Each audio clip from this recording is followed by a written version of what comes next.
Well, here's another clue for you all. The walrus was Paul.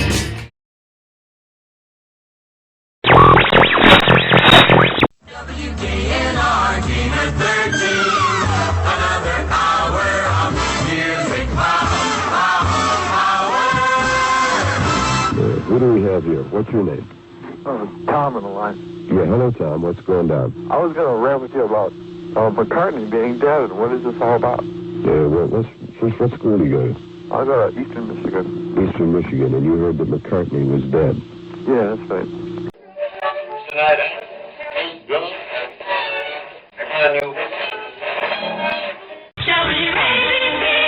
is 22 before the hour of 1 o'clock, WABC chime time. I just got a call from Georgia.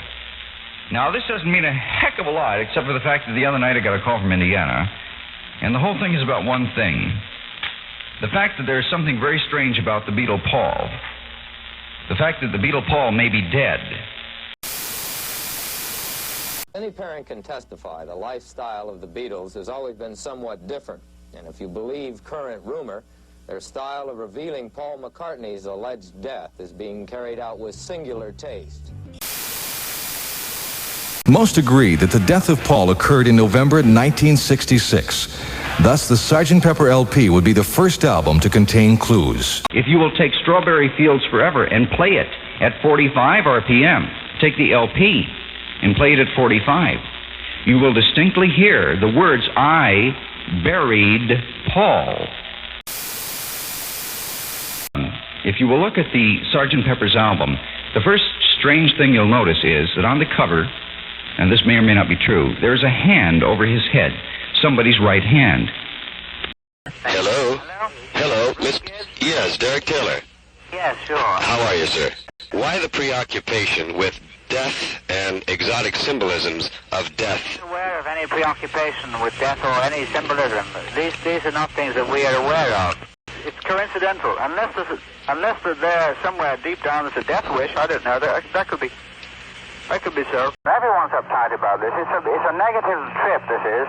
It's a very bad trip for everyone. It's death, and it doesn't have any point, it doesn't have any purpose. It's a death trip, and it's no good, and it'll lead you into nothing.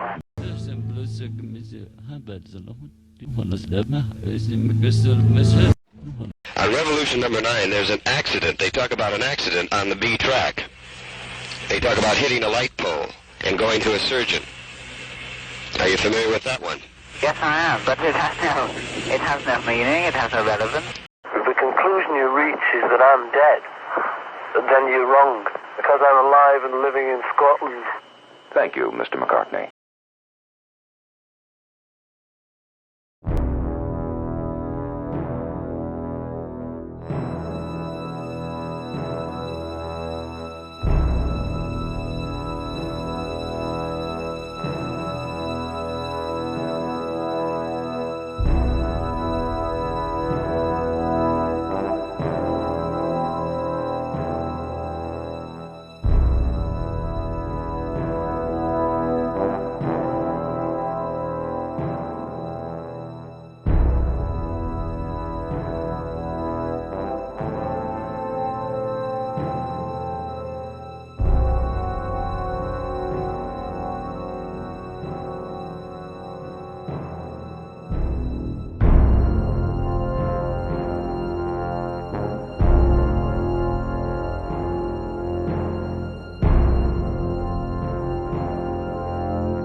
This is my first return visit to the Abbey of Thelema since 1955, when in the summer I rented it for 3 months and worked restoring the frescoes painted by Aleister Crowley in 1920.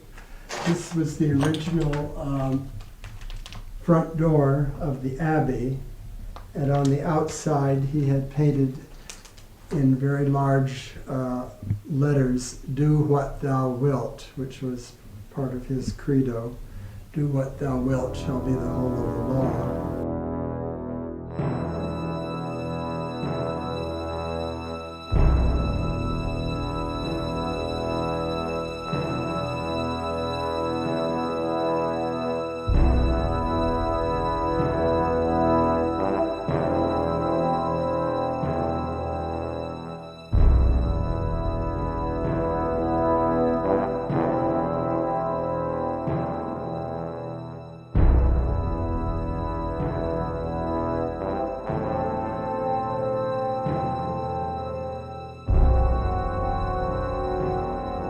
Solomon is, of course, originally the king of Israel in the Book of Kings in the Bible.